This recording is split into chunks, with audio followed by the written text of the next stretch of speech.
Doutor, tudo bem? Seja bem-vindo aos estúdios. Faz tempo que eu não lhe entrevisto, né?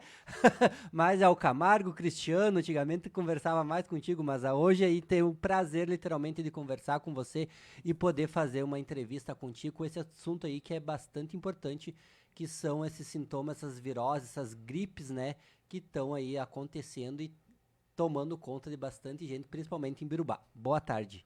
Boa tarde, Jardel. Boa tarde, ouvintes. Sempre um prazer falar aqui na Rádio Cidade, pelo alcance que a emissora tem aí no país, não diria só, né? Exato, Com a é. questão hoje a gente tem um alcance maior e poder levar a informação, passar a orientação correta para as pessoas com relação ao cuidado nesses períodos frios, né?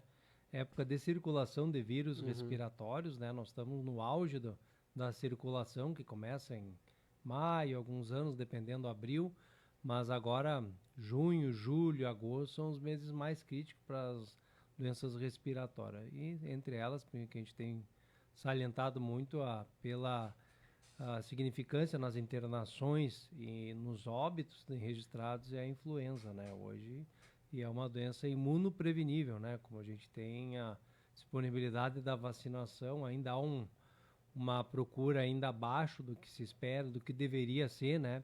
Já tivemos no passado procuras maiores, né? Registravam menos casos. E essa baixa procura, principalmente daqueles grupos prioritários que a gente chama, são os grupos com maior risco de evolução desfavorável, que não tem procurado, e são esses grupos que estão provocando as internações, né? Exato. Então, hoje, com a chegada do inverno, já desde o outono, a gente tem bastante relatos, doutor, sobre isso, sobre essas gripes aí que tenha acometido bastante gente, né? Gostaria que tu falasse como é que tá aí a relação nos postos municipais, no hospital, se tem relação também, para falar sobre isso, exatamente isso. Como é que tá aí o atendimento e como é que tá a procura por medicação para isso, porque tem bastante casos, né, doutor? Isso, a gente tem registrado bastante, né? Lembrando que há uma subnotificação, né? Muitos não, a gente faz o diagnóstico clínico também, né? Pela Uhum. sintomatologia, história de contatos com casos positivos, tu já pode fazer o diagnóstico específico, né?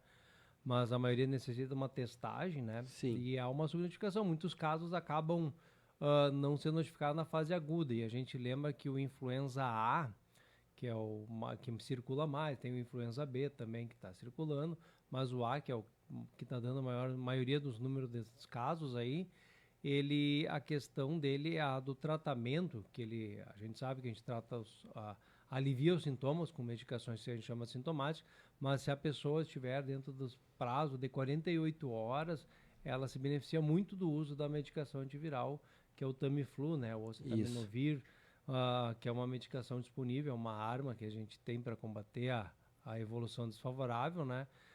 Tem alguns critérios técnicos para o uso da medicação, além desse de 48 horas de início de sintomas. Alguns casos a gente estende para 5 dias, se for um grupo de risco, né? E a gente lembra que o sintomatologia ele é bem expressivo, é um quadro bem dramático. A pessoa vai apresentar febre alta, dor muscular, sintomas gripais como Uhum. coriza, irritação na garganta, tosse seca, às vezes casos com tosse catarrada, né? Mas a gente sempre tem que cuidar que a gripe ela tem aquele quadro autolimitado, mas o que acaba levando às complicações muitas são as complicações, né? A gente sabe que crianças pequenas muitas vezes complicam com infecções de ouvidos, otites, né? E pneumonias também. E o idoso é muito comum fazer broncopneumonia, né? Fazer uma pneumonia mais grave por bactéria, que daí precisa de antibiótico. Por isso que a importância da avaliação, na vigência dos sintomas, as pessoas procurar. As unidades estão tendo bastante procuras, né? Todas as unidades, todos os postos de saúde que os colegas têm relatado, procura bastante pelo atendimento com sintomas respiratórios. O próprio ambulatório do hospital, o plantão, também Uhum. recebe uma procura bem grande de pacientes nesse período. Né? A gente espera um aumento, mas tem anos que o aumento é mais pronunciado. Esse ano está sendo também bem significante esse aumento de procura e de casos, né? Exato. Doutor, quais são os sintomas que ajudam a diferenciar, por exemplo, uma gripe, um resfriado e outras viroses respiratórias, tipo H1N1? Quais que são essas diferenças? Porque realmente elas são bem parecidas agora nesse Exato. inverno, né? A gente sabe até doenças alérgicas, pessoas que têm Isso. rinite relacionada ao frio, a rinite sazonal aí. A diferença é que uma rinite, a pessoa pode ter coriza, pode ter um pouco de tosse, às vezes coceira nos olhos, mas a pessoa não vai ter febre, ela não vai ter sintoma sistêmico, assim, ela vai se resumir àquela coriza, aquela espirro, assim, mas nada, em nenhum momento a pessoa vai ficar abatida, a pessoa não vai ficar debilitada.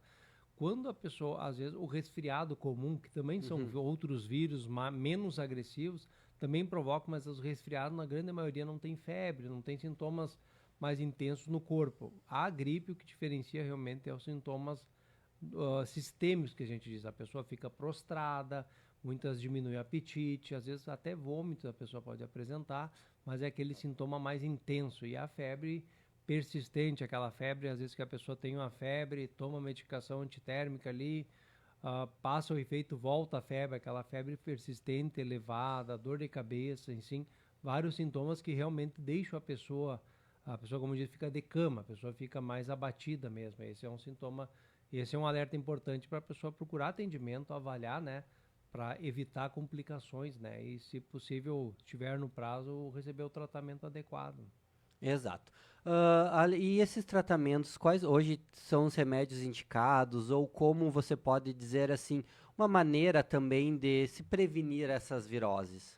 A maneira de prevenir, assim, a gente sempre evita maneiras que diminuam a propagação do vírus. A gente sabe que as pessoas no inverno ficam em ambientes fechados, e, consequentemente do frio, né, da estação, e às vezes há pouca circulação de ar naquele recinto, né? E quando tem as pessoas ali, os vírus circulam com maior facilidade naquele ambiente fechado.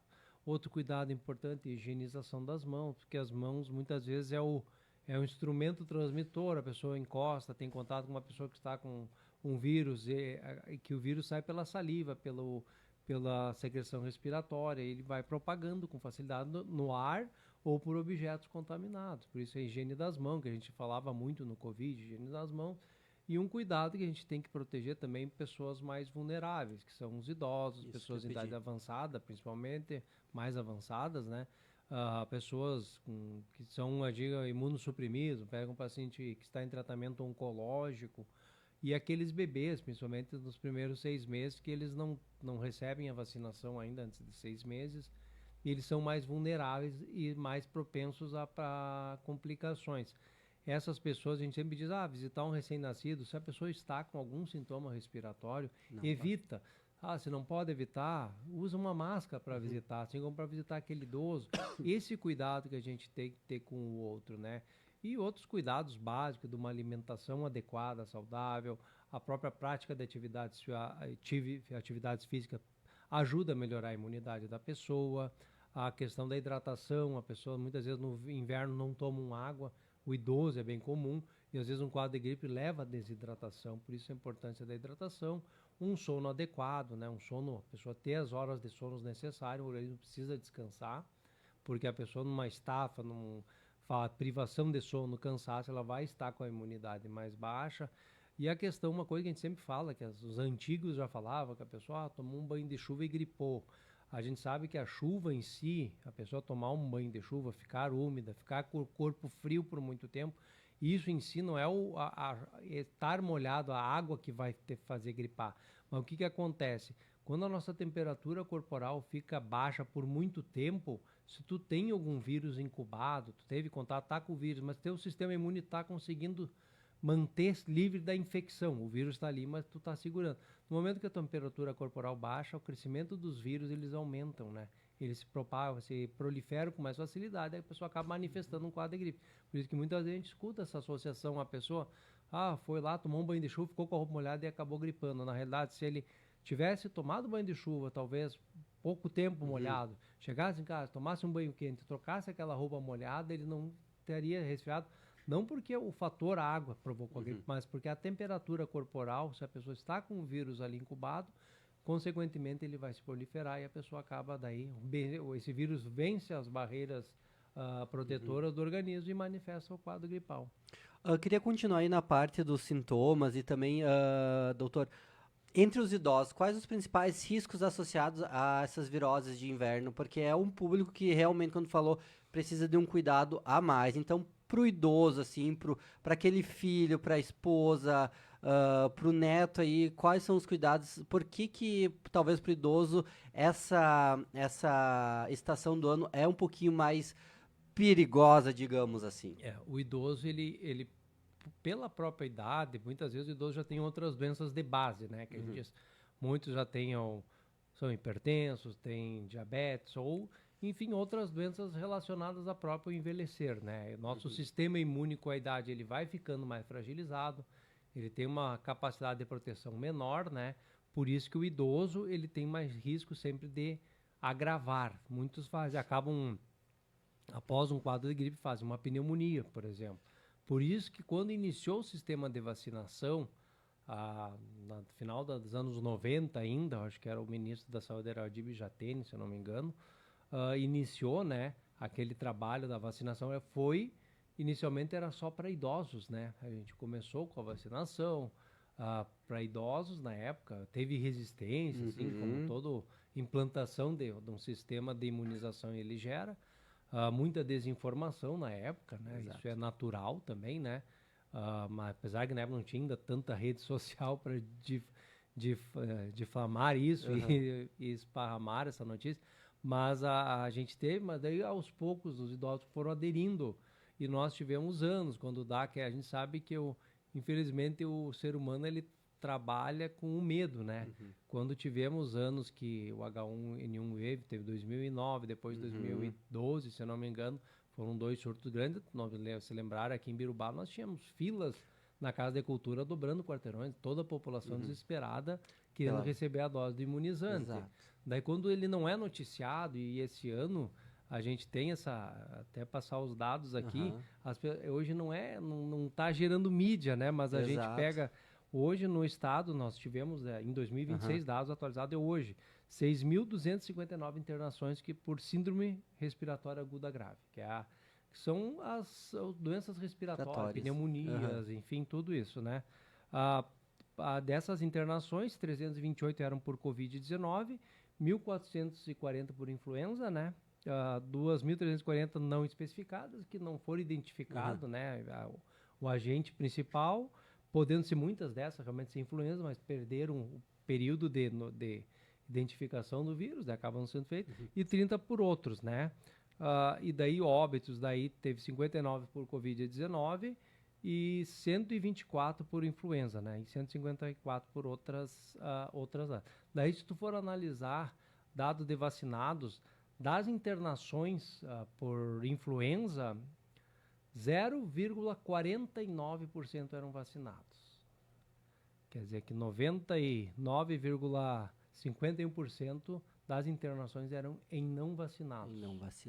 E o dado mais alarmante daí vem na relação dos óbitos. Da totalidade de óbitos por influenza A, 100% dos óbitos eram em pacientes não imunizados. Com esse dado, é um dado mais que suficiente para corroborar a importância da vacinação para a influenza. A vacinação, eu ia te interromper agora porque era exatamente a próxima pergunta. A vacinação contra gripe, influenza em geral, continua sendo a principal forma de prevenção? Eu te pergunto isso porque até semana passada a gente comentou sobre isso, que na época, quando estava a época do H1N1, era fila nos quarteirões para botar a vacininha, né, no braço e não ter o risco de pegar esse vírus. Quando chegou o Covid-19, o que a gente viu? A gente teve que, como imprensa, trabalhar para dizer, vão se vacinar. Não fiquem sem se vacinar, que a vacina é a cura. Daí vinha todas as fake news dizendo que a vacina transformava as pessoas até em jacaré, brincadeiras à parte, né? Mas como é que de um ano, né, 2010 para 2019, essa mentalidade mudou tanto e hoje a importância, queria que tu falasse realmente a importância da vacinação. Os dados estão aí, né? Tu acabou, se puder repetir, dos mortos que por influenzas, pelas doenças respiratórias, praticamente 100% são pessoas que não tomaram vacinas. Os óbitos, todos os óbitos do estado, esse ano, no Rio Grande do Sul, né, 124, foram em pacientes não vacinados. A gente pega e as internações é quase a totalidade também. Quer dizer, a vacina da influenza ela é uma vacina muito bem estudada e ela já tem uma experiência de quase 30 anos de aplicação no sistema de saúde, né? Ela tem uma proteção, ela é trivalente, são 3 vírus principais. Existe muito... A pessoa diz, eu me vacinei e gripei. Mas a pessoa não internou, a pessoa não foi a óbito. Exato. Entendeu? Porque existem muitos vírus respiratórios que circulam no inverno, não só esse. Mas a vacinação ela é focada nos que são mais agressivos, que é feito um estudo. A gente faz a vacina, nós no Hemisfério Sul, baseada na circulação de vírus do Hemisfério Norte. Há um padrão de circulação mundial. Ele circula primeiro no inverno do Hemisfério Norte, para depois circular no Hemisfério Sul. E todo ano ela é atualizada, né? Conforme a cepa que está provocando o maior risco de agravamento. E ela é uma vacina, como eu disse, desde o final dos anos 90. As primeiras vacinas, elas provocavam mais sintomas pós a reação vacinal. Assim, que diz que a pessoa ficava tipo com um quadro de gripe, algumas, né? Mas hoje ela é feita com fragmentos do vírus, né? Ela foi sendo aprimorada para reduzir os efeitos adversos. Hoje ela é inerte, assim, para efeitos adversos, porque ela é fragmento do vírus que é usado, né? E esse é um fragmento que vai só estimular o teu organismo a formar anticorpos contra esse vírus. Ele vai reconhecer quando esse vírus entrar em contato contigo e vai liberar os anticorpos. Mas esse fragmento que está na vacina, ele não provoca a gripe. Eu fiz a vacina e gripei. Pode acontecer. Como a vacina, principalmente se a pessoa for uma fase atrasada nessa época, que o ideal é que as vacinas sejam feitas, como a gente começou da influenza, no período antes do inverno, assim, antes da circulação do vírus. Por quê? Demora em média de 3 a 4 semanas para o nosso sistema imune formar os anticorpos e estar realmente apto a entrar em contato com o vírus e nos proteger. Por isso que a vacinação foi antecipada esse ano, sempre foi uma cobrança que a sociedade médica, a sociedade de imunização pedia que o governo começasse antes a vacinação, principalmente no final de março, né? E esse ano foi, mas a procura foi baixa no início. E as pessoas procuram muito agora, quando tem os casos, mas lembrando que demora 4 semanas. Daí o que acontece? A pessoa faz a vacina agora, mas ao mesmo tempo que ela está fazendo a vacina, o vírus está circulando muito na sociedade. Daí a pessoa acaba gripando, porque ela tomou a vacina, mas 2 dias depois acabou gripando. Na verdade, ela teve contato com o vírus, e a vacina ainda não estava pronta no teu organismo para te proteger. Essa pergunta que eu quero fazer agora é para tu talvez desmitificar essa história. Eu não vou fazer a vacina porque eu vou ficar gripado, ou eu fiz a vacina e gripei. Então, como é que, principalmente para o idoso, que às vezes é mais teimoso, né? Como é que tu consegue convencer ele a realmente fazer essa vacina e essa história de que, eu fiz a vacina e fiquei gripada é porque eu já tava com o vírus no corpo e ela, acordou o vírus e hoje eu tô acamado, tô gripado, tô tendo todos os sintomas, daí veio aquela história, a vacina não funciona porque eu gripei com ela no corpo, né? E quem ainda não se vacinou, mesmo com o vírus circulando, é importante se vacinar, né? Porque se proteger, porque o vírus vai circular. E ele está circulando ainda, não vai sumir agora. O influenza A, ele perdura geralmente até o mês de agosto. Por isso nós temos 2 meses e meio praticamente de período crítico que tem que ter esse cuidado para evitar essa gravidez. Os dados, como eu digo, a gente tem os números aí bem explicitados aí que as internações 99% eram pacientes não vacinados e os óbitos 100%, né? Quer dizer que há uma associação realmente, há uma comprovação de que isso funciona. Essa resistência da vacinação é natural, a gente entende tudo que é.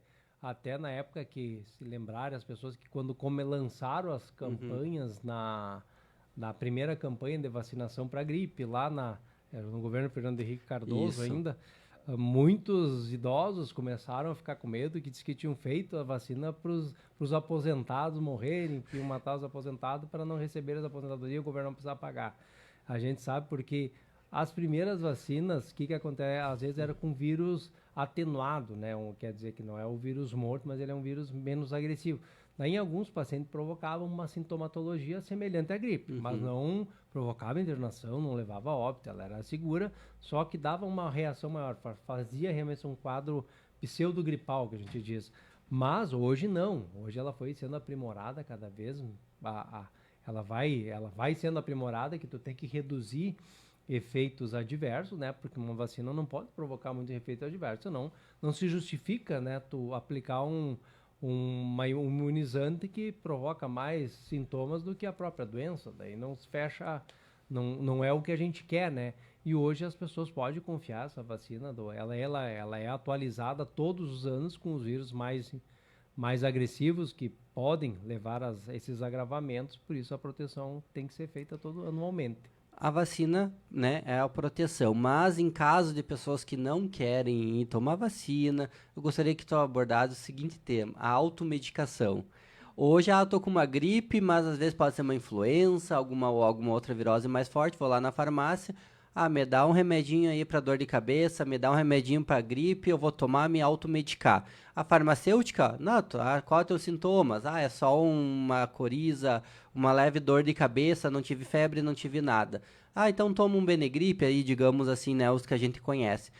Nesses casos, falo disso porque a gente veio, né, como foi noticiado já vários casos de Imbirubá, de influenza principalmente, então, por se confundir com um resfriado normal, né, qual a importância de não se automedicar nesse caso, tendo em vista que a gente está aí nesse momento com bastante casos de influenzas, né?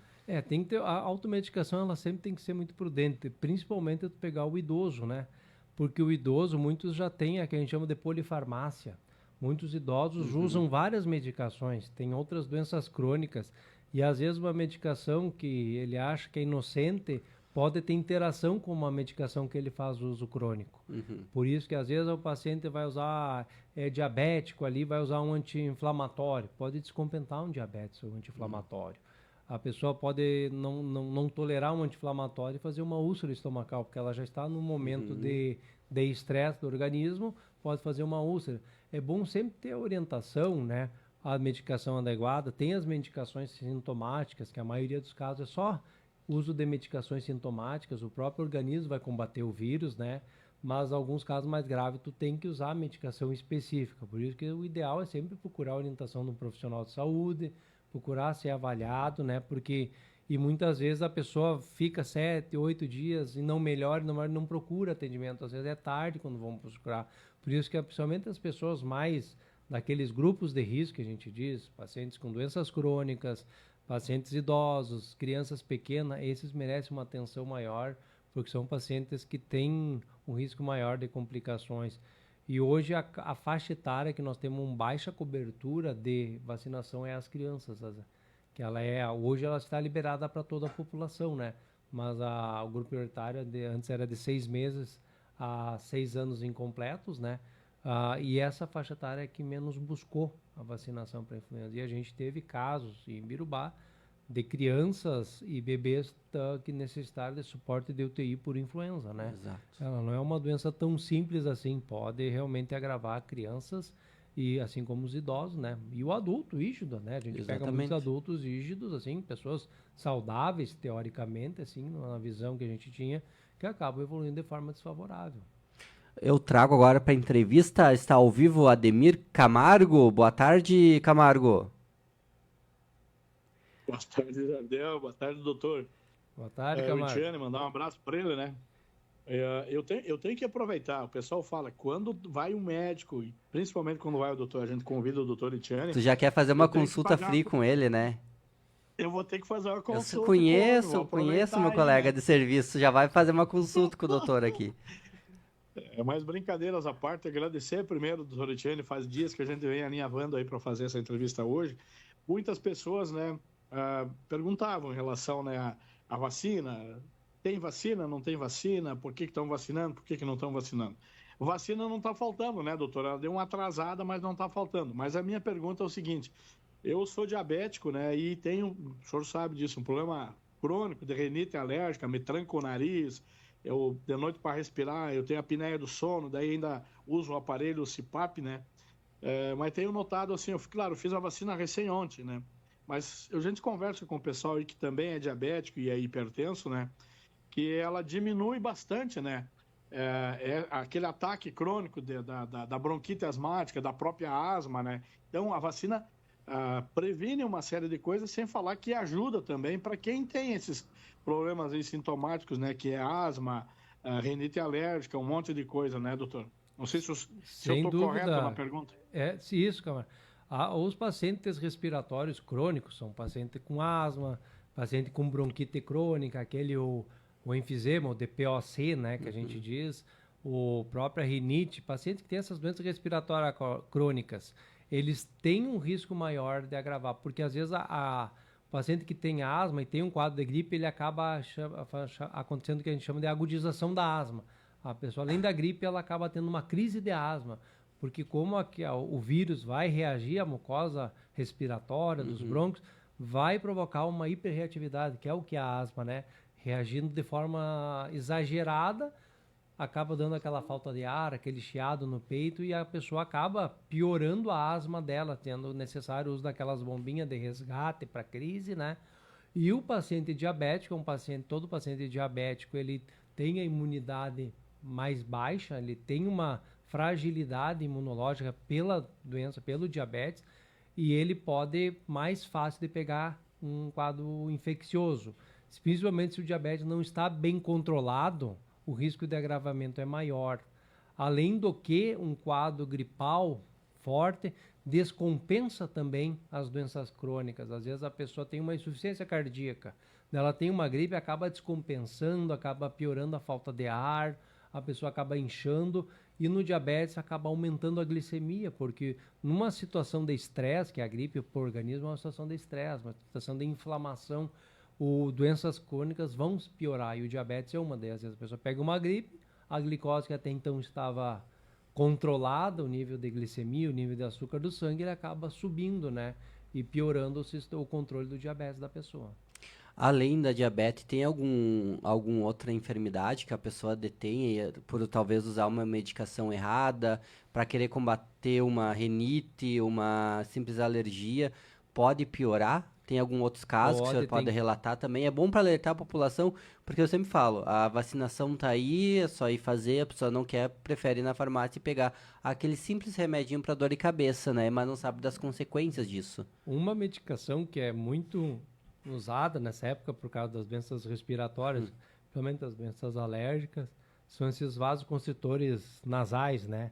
Medicações para desentupir o nariz, né? Que não é o soro fisiológico, aqueles que tem nafasolina, que tem algumas substâncias que provocam constrição de vaso.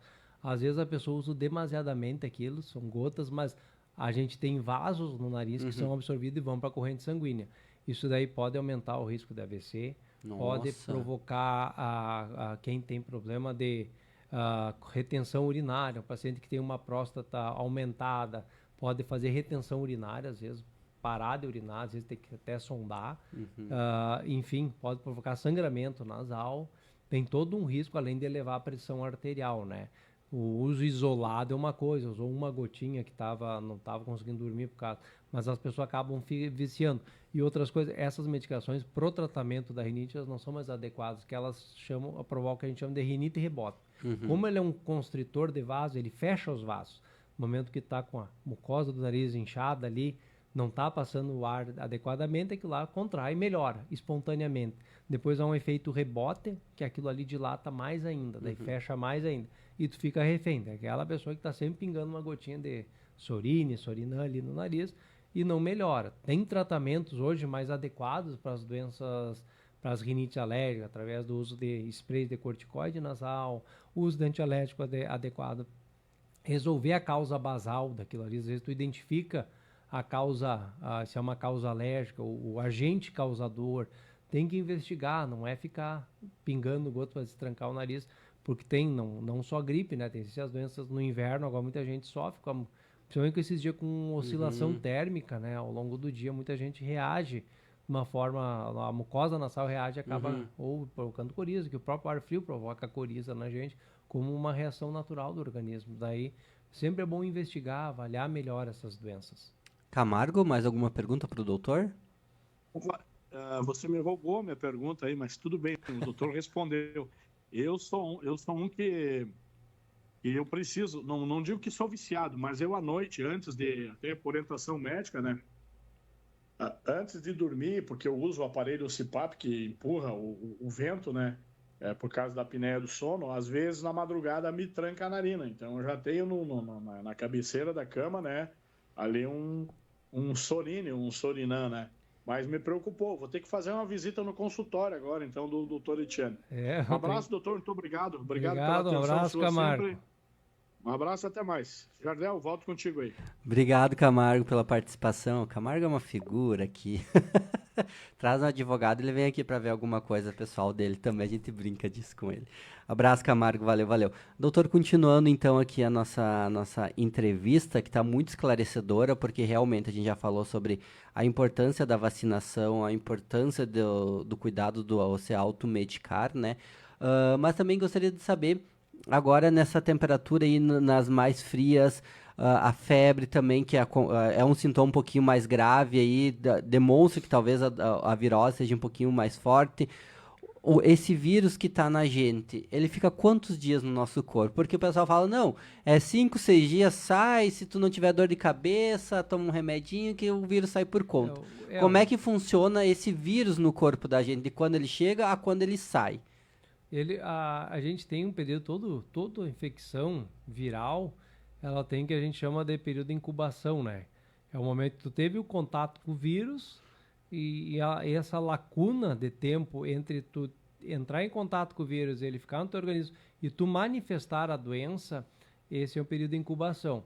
Isso pode variar para vários vírus, mas por causa da gripe, às vezes de poucos dias tu ter contato e amanhã já manifestar, uma vez dá uns 2, 3 dias, porque tu tem contato com uma quantidade de vírus, esse vírus vai se multiplicar. Quando tu tem a resposta imune, que tu já teve a vacinação, tu tá com os anticorpos pronto, muitas vezes esses anticorpos já vão agir ali e já vão bloquear, não vai evoluir, não vai ter esse período de incubação porque o próprio organismo vai combater. Mas se esses vírus vencerem as nossas barreiras iniciais de proteção, nós não tivemos uma vacinação, por exemplo, não temos anticorpos, não temos memória contra aqueles vírus, é uma coisa nova para o organismo. O vírus vai se multiplicar, teu sistema vai tentar segurar e vai manifestar. Daí, às vezes, 2, 3 dias depois, começa o quadro gripal. Mas esse quadro, o próprio vírus, ele é autolimitado. O próprio vírus vai acabar saindo do teu organismo. Por isso que existe nesse período que tu tá com mais sintomas, tá com quadro de febre, tá com aquele sintoma, aquele mal-estar da gripe, esse é o principal período de transmissão. Porque tu tá com uma viremia, tu tá com mais vírus no organismo. Daí esse momento é o momento mais propenso para tu propagar esse vírus para outras pessoas que estiverem em contato contigo. Mas depois de 5 dias, 7, algumas pessoas, realmente tu não vai ter mais o vírus. Tu pode até ter algum sintoma ainda, não ter vírus. Se tu persistir além disso, com febre, a febre estava bem, 5, 6 dias depois voltou a febre.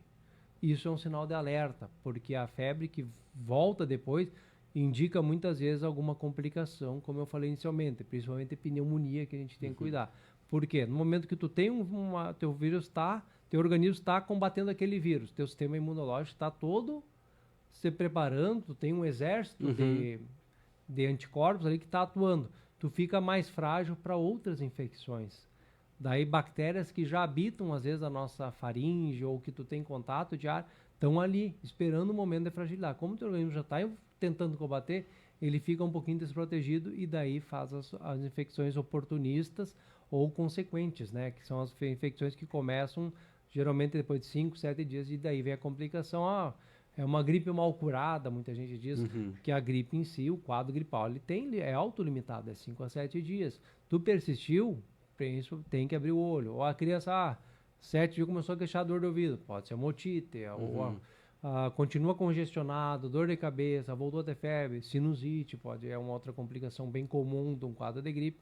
E a pneumonia, que é a mais perigosa e é a que leva à internação, geralmente são complicações. O quadro acaba sendo um quadro de síndrome respiratória aguda grave por influenza, porque foi o que levou, foi o pontapé inicial, né? Às vezes acaba a pessoa se contaminando. Daí no momento que a pessoa já está internada, às vezes a pessoa foi para uma UTI, precisou ficar entubada já, e tem as outras complicações, infecções nosocomiais, infecções adquiridas no hospital, que o ambiente hospitalar, por maior cuidado que ele tenha de higiene, por maior cuidado de asepsia que as pessoas têm, que os profissionais têm lá, ele é um ambiente que tem várias pessoas com várias bactérias, e tu tem acesso, tu tem várias coisas no teu organismo que podem levar a adquirir outras infecções, que são as infecções hospitalares, né? Muitas vezes a pessoa estava bem, foi para a UTI, lá pegou uma bactéria. Não é porque a UTI não era adequada, é um risco que existe, é um risco inerente ao paciente que está internado em unidade de terapia intensiva. Exato. Doutor, vamos aí tentar falar um assunto, ver se consegue me compreender. Uma família tá lá, alguém lá pegou uma influenza ou tá com uma vírus, tá com gripe muito forte, tá acamado, espirrando, dor de cabeça, febre, coriza, tudo mais. Mas, digamos, o pai e a mãe não apresentam sintoma nenhum nesses 7 dias, não pega vírus, também não se vacinou. Por que isso acontece? O Covid também, talvez, muitos casos, eu conheci a esposa pegou Covid, que ficou realmente mal, e o marido não apresentou sintomas de nada. Existe uma explicação científica para isso, ou a pessoa que realmente não tem a imunidade, ela está muito lá em cima, muito no topo, que não deixa o vírus dominar ela? A imunidade é uma proteção, muitas pessoas têm imunidade, e existe o paciente assintomático. Na gripe existe também. A pessoa teve contato com o vírus, o organismo conseguiu combater bem aquele vírus ali e a pessoa não manifestou mesmo tendo contato. A gente próprio profissional de saúde, nós temos diariamente contato com o quadro de gripes. Muitos, às vezes, nem estamos usando proteção, né? O que a gente tem recomendado agora e tem ofertado assim para os pacientes nas unidades de saúde, nessa época, paciente com sintoma respiratório numa unidade de saúde, ele recebe a máscara. A gente disponibiliza a máscara enquanto aquela pessoa estiver no ambiente de saúde. Por quê? O ambiente de saúde nosso, ele é misto, ele não tem só paciente gripado. Exato. Às vezes tem uma gestante ali, às vezes tem um bebê que está fazendo uma puericultura ali, às vezes tem um paciente idoso que está fazendo sua consulta de rotina e tem um paciente gripado do lado.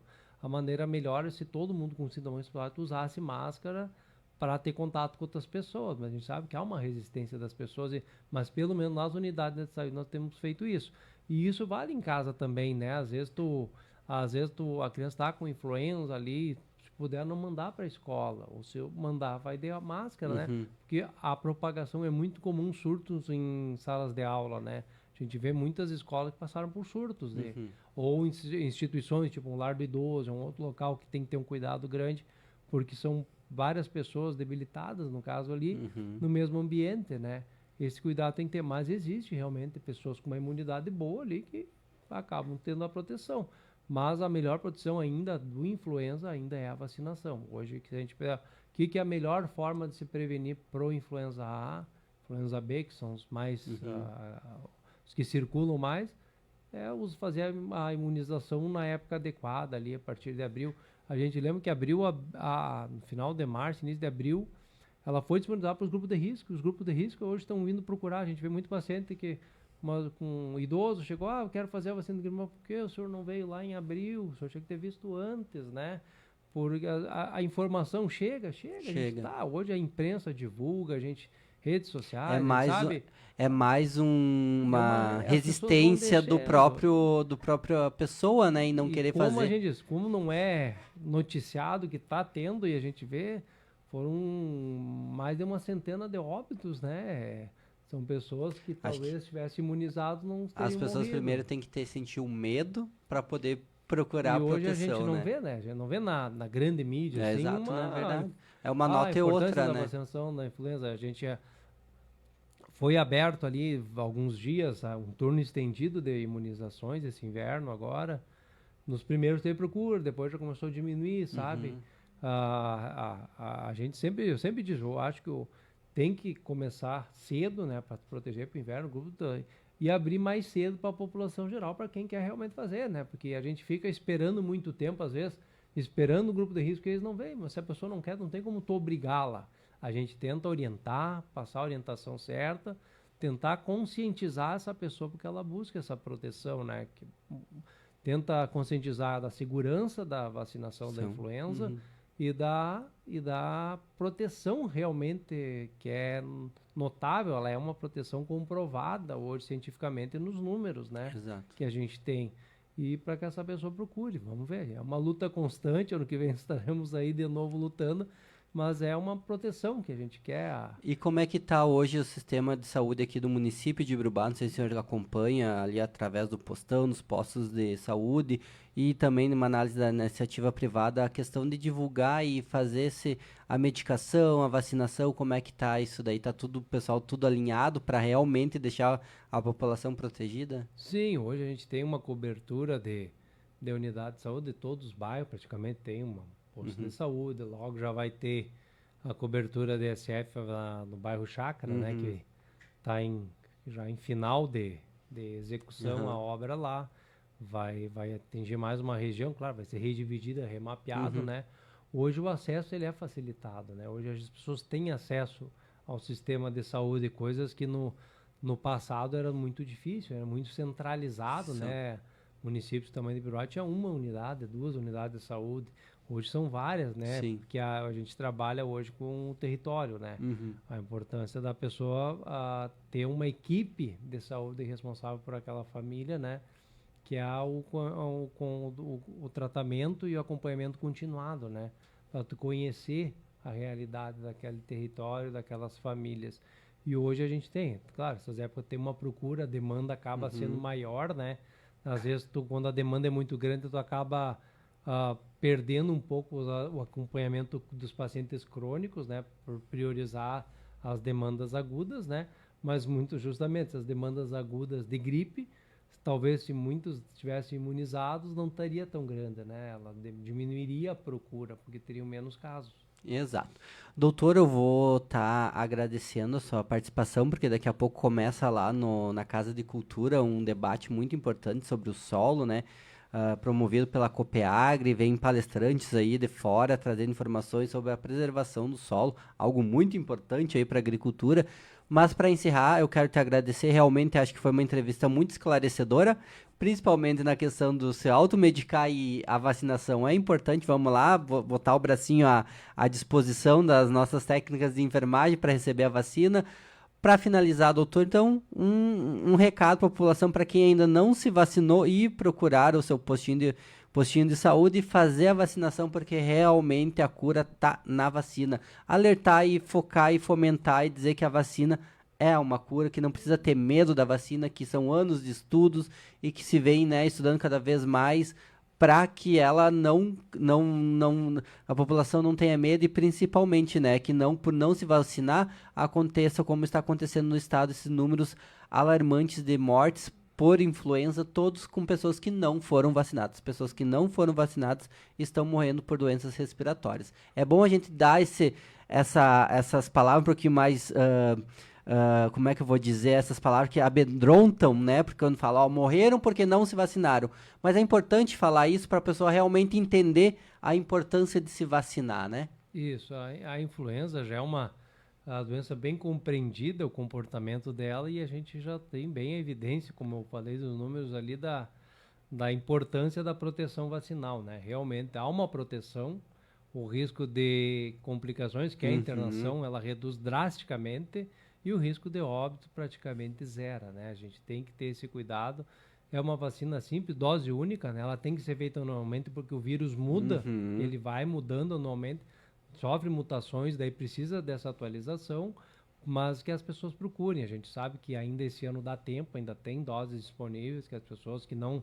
Principalmente aqueles que pertencem a grupos de risco que procurem para fazer e que o ano que vem façam antes, né? Porque a vacina já vai estar sempre disponível no mês de abril, que é o mês ideal para a pessoa fazer. Obrigado, então, doutor. Vou encerrando aqui ao vivo a nossa entrevista. Vai entrar também nossos